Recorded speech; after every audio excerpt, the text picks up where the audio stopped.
নমস্কাৰ সকলোকে স্বাগতম জনাইছো Assam career point YouTube চেনেলটোলৈ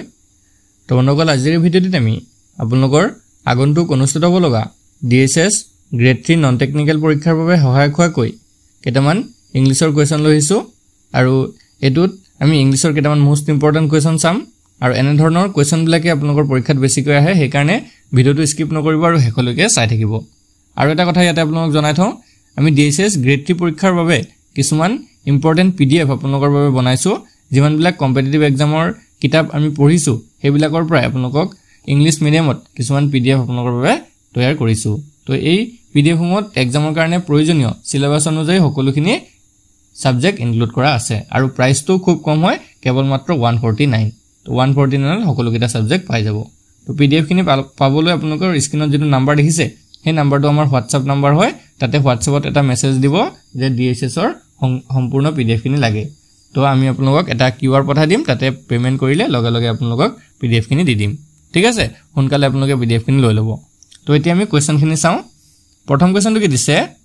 one word substitution মানে এটা শব্দত প্ৰকাশ কৰিব লাগে the scientific study of bodily disease is called তো যিবিলাক শৰীৰৰ বেমাৰ আজাৰ থাকে সেই শৰীৰৰ বেমাৰ আজাৰৰ যেটো বৈজ্ঞানিক অধ্যয়ন সেই বৈজ্ঞানিক অধ্যয়নক কি বুলি কোৱা হয়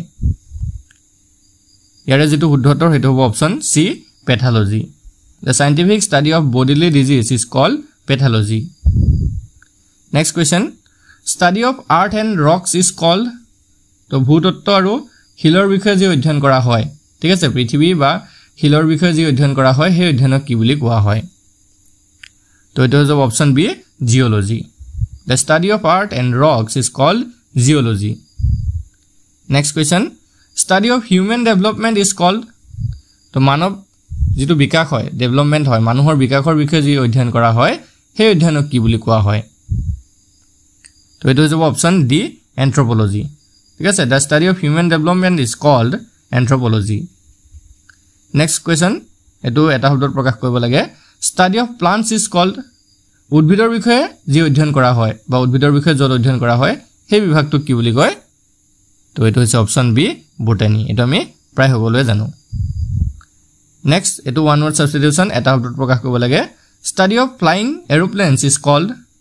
তো আমাৰ যিবিলাক উৰাজাহাজ আছে বা উৰিব পৰা যিমান বিলাক যন্ত্ৰ আছে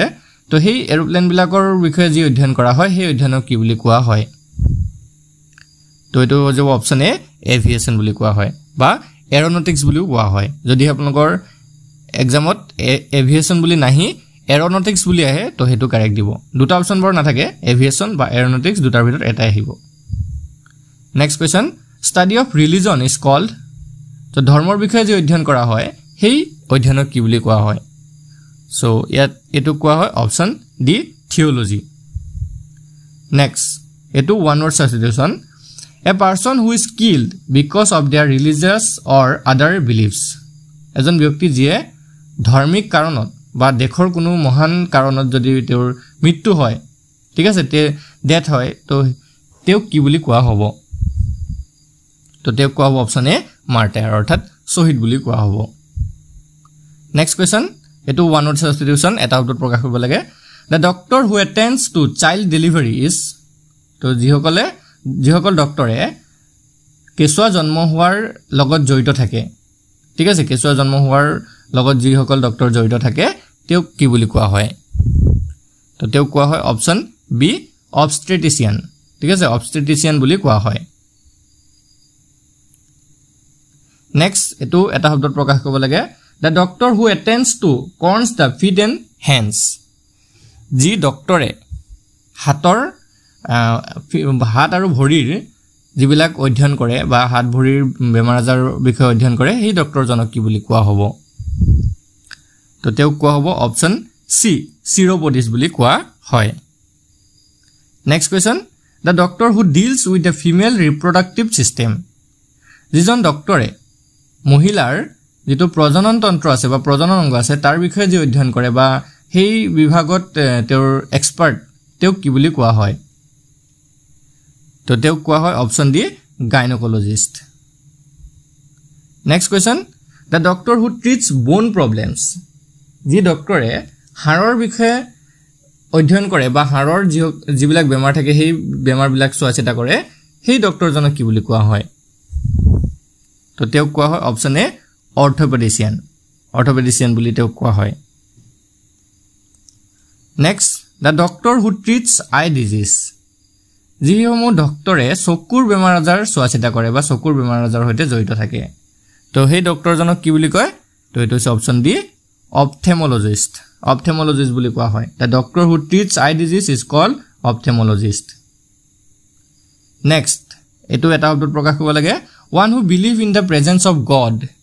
যিজন ব্যক্তিয়ে ভগৱানৰ অস্তিত্বক বিশ্বাস কৰে বা ভগৱান আছে বুলি বিশ্বাস কৰে তেওঁ কি বুলি কয় তো এটো হৈছে অপচন সি থেইজ বুলি কোৱা হয় অৰ্থাৎ যেটো আমি কওঁ আস্তিক next question choose the correct synonym of the following word তলত এটা শব্দ দেখিছে সেই শব্দটোৰ সিনোনিম উলিয়াব লাগে বাছিব লাগে সিনোনিম মানে হৈছে একাৰ্থক শব্দ বা সমাৰ্থক শব্দ তো ইয়াতে শব্দটো আমাক দিছে ভকেশনৰ সিনোনিমটো কি হ'ব বা একাৰ্থক শব্দটো কি হ'ব তো এটো হৈ যাব অপচন সি অকুপেশন মনত ৰাখি দিব ভকেশনৰ সিনোনিমটো হৈছে অকুপেশন নেক্সট কোৱেশ্চনটো হৈছে choose the correct synonym of the following word তো ইয়াতো আমাক সিনোনিম বাছিব দিছে শব্দটো দিছে আমাক ডিসলিউট তো ডিসলিউটৰ যেটো সিনোনিম হেতু হ'ব অপচন ডি ইমোৰেল ঠিক আছে দা সিনোনিম অফ ডিসলিউট ইজ ইমোৰেল নেক্সট দিছে জেনাৰেটৰ আমাৰ সিনোনিম বাছিব দিছে মানে একাৰ্থক শব্দ তো জেনাৰেটৰ যেটো সিনোনিম হেতু হৈ যাবগে অপচন এ প্ৰডিউস নেক্সট দিছে আমাৰ ডমিনিয়নৰ সিনোনিমটো হ'ব অপচন এ ৰিম ঠিক আছে ডমিনিয়নৰ সিনোনিমটো হৈছে ৰিম নেক্সট দিছে আমাৰ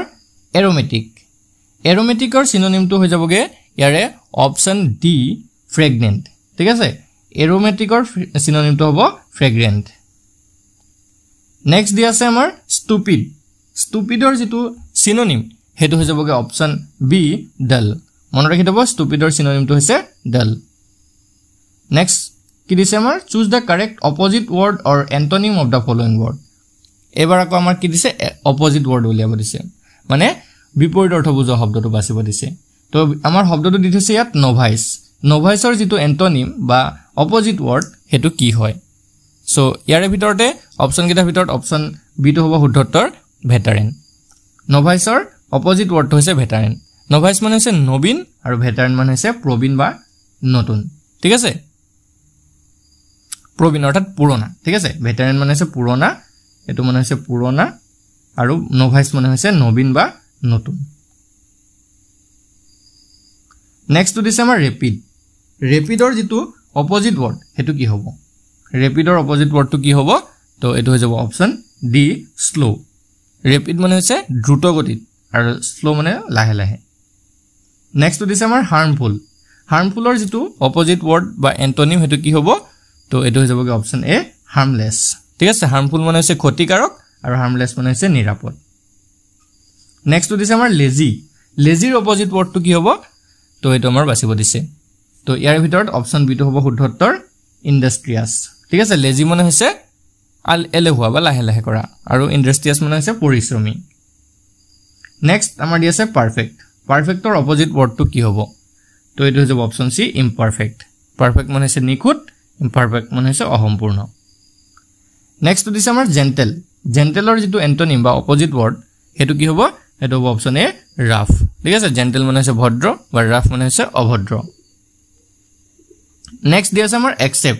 একসেপ্টৰ যেটো অপোজিট ওয়াৰ্ড বা এন্টোনিম হেতু অপচন সি টো হ'ব ৰিফিউজ ঠিক আছে একসেপ্ট মানে হৈছে গ্ৰহণ কৰা আৰু ৰিফিউজ মানে হৈছে অস্বীকাৰ কৰা বা ত্যাগ কৰা নেক্সট দিছে আমাৰ এন্টোনিমে উলিয়াব দিছে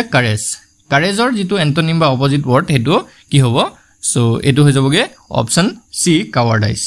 কাৰেজ মানে হৈছে হাঁহকি আৰু কাৱাৰ্ডাইজ মানে হৈছে ভয়াতুৰ নেক্সট আমাৰ দি আছে ৰিজিডৰ যেটো এন্টোনিম হেতু কি হ'ব তো ৰিজিডৰ এন্টোনিমটো হৈ যাবগে অপচন ডি ফ্লেক্সিবল ৰিজিড মানে হৈছে কঠোৰ আৰু ফ্লেক্সিবল মানে হৈছে নমনীয় নেক্সট দি আছে আমাৰ fill in the blanks with appropriate determiner বহুৱাই পিনে আমাৰ খালি ঠাইটো পূৰ কৰিব লাগে আমাৰ সেন্টেন্সটো দিছে can you pass me dash book please তো ইয়াতে আমাৰ কোনটো অপচন শুদ্ধ হ'ব এ হ'ব এন হ'ব নে দা হ'ব নে সম হ'ব সো ইয়াতে যদি আমি চাবলৈ যাওঁ অপশন সি টু কারেক্ট হ'ব the can you pass me the book please ইয়াতে দাটো ডেফিনিট ভাবে দেখুৱা হৈছে কাৰণ ইয়াতে বাক্যটোত কোৱা হৈছে যে তুমি মোক সেই কিতাপখন দিব পাৰিবানে তো সেই কিতাপখন বুলি বিশেষভাৱে যেতিয়া দেখুৱা হয় তেতিয়া তাতে ডেফিনিট আৰ্টিকল দা ব্যৱহাৰ কৰা হয় পিছৰ প্ৰশ্নটোত দি আছে ডিটাৰমিনাৰ বহুৱাই খালি ঠাই পূৰ কৰিব লাগে there is dash water left so use carefully তো ইয়াতে কি হ'ব ফিউ হ'ব লিটিল হ'ব মাছ হ'ব নে সম হ'ব তো ইয়াতে চাওক যেতিয়া ৱাটাৰ কথা আহে তো ইয়াতে দুটা বস্তু আমি ফিউ আৰু লিটিলৰ কথাত কনফিউজন লাগি যাওঁ হয়নে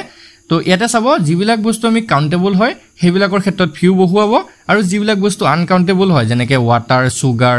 ঠিক আছে বা আমাৰ যিবিলাক ধৰক কিছুমান বস্তু এনেকুৱা যিবিলাক গণিব নোৱাৰি সেই বস্তুবিলাকৰ ক্ষেত্ৰত লিটিল ব্যৱহাৰ কৰিব যিবিলাক বস্তু গণিব পাৰে কাউন্টেবল হয় সেইবিলাকৰ ক্ষেত্ৰত ফিউ ব্যৱহাৰ কৰিব তো ইয়াতে আমাৰ অটাৰ দিছে সো অপশন বি টো হ'ব little there is little water left so use carefully হ'ব ঠিক আছে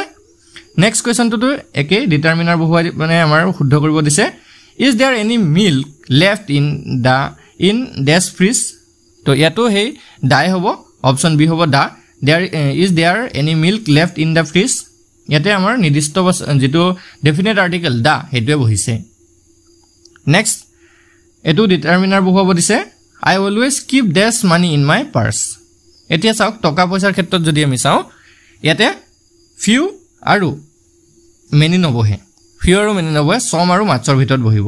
এতিয়া চাওক মানিটো আমি যেহেতু হিসাব কৰিব পাৰো সো ইয়াতে আমাৰ সমটো বহিব ঠিক আছে আই অলৱেজ কিপ সম মানি ইন মাই পাৰ্স মাছ বুলি কেতিয়াও নকয় কাৰণ যেহেতু আমি টকা পইচা হিসাবত ৰাখিব পাৰো সেই কাৰণে ইয়াতে সম বহিছে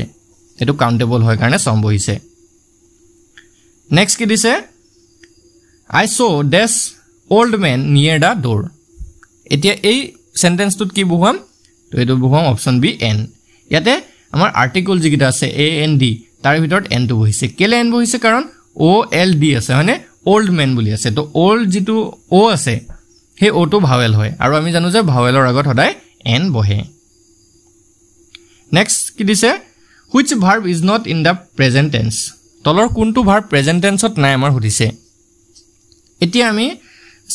গোটেই কিটা ভালকে চাব লাগিব প্ৰথমটো দিছে সি লিসেন তাৰ পিছত দিছে সি টক্স সি ওয়েটস সি ওয়াচেস এতিয়া আমি যদি তলৰ তিনিটাও চাওঁ তলৰ তিনটা প্ৰেজেন্ট ইনডিফিনিট টেন্সত আছে মানে প্ৰেজেন্ট টেন্সত আছে তো আমাক সুধিছে কোনটো প্ৰেজেন্ট টেন্সত নাই সো অপশন এটো নাই এটো পাস্ট টেন্সত আছে ঠিক আছে নেক্সট তো দিছে which verb is not in the past tense তলৰ কোনটো পাস্ট টেন্সত নাই সুধিছে এবাৰ তো এটো যদি চাওঁ হি ওয়াকড এটো পাস্ট টেন্সত আছে হি ওয়েন্ট গোৰ পৰা ওয়েন্ট হৈছে এটো পাস্ট টেন্সত আছে হি ওয়াৰ্কস এটো পাস্ট টেন্সত নাই সো ইয়াতে কাৰেক্ট আনসাৰ এটোই হ'ব বাকি হি বট এটো বাইৰ পৰা বট হৈছে এটো পাস্ট টেন্সত আছে ইয়াতে হি ওয়াৰ্কস তো পাস্ট টেন্সত নাই বুজি পাইছে কোৱেশ্চনখিনি যদি ভাল লাগিলে ভিডিওটো লাইক এটা কৰি দিব আৰু চেনেলটো সাবস্ক্ৰাইব কৰি লব কাৰণ এনে ধৰণৰ ভিডিও আগন্তুক আমি আপোনালোকৰ এক্সামলৈকে ডেইলি বেসিছত দি থাকিবলৈ চেষ্টা কৰিম আৰু যদি আপোনালোকৰ পিডিএফ কিনি লৈ পঢ়িবলৈ ইচ্ছা আছে যদি আপোনালোকে ভিডিও চাবলৈ সময় নাপায় তেনেকে তো পিডিএফ কিনি লৈ আপোনালোকে যতে ততে পঢ়ি থাকিব পাৰিব কাৰণ মোবাইলতে আপোনালোকৰ হোৱাটছআপতে পিডিএফ কিনি থাকিব যেতিয়া ইচ্ছা তেতিয়াই পঢ়িব পাৰিব তো পিডিএফ কিনি কাৰণে আপোনালোকে এই নম্বৰটোত হোৱাটছআপত মেছেজ কৰিব নম্বৰটো হৈছে 8133840965 এটো আমাৰ হোৱাটছআপ নম্বৰ হয় ইয়াতে হোৱাটছআপত এটা মেছেজ দি দিব যে আমাৰ ডিএসএছ ৰ পিডিএফ কিনি লাগে তো কেৱল 149 ত আমি আপোনালোকক গোটেইখিনি সাবজেক্টৰ পিডিএফ দি দিম ধন্যবাদ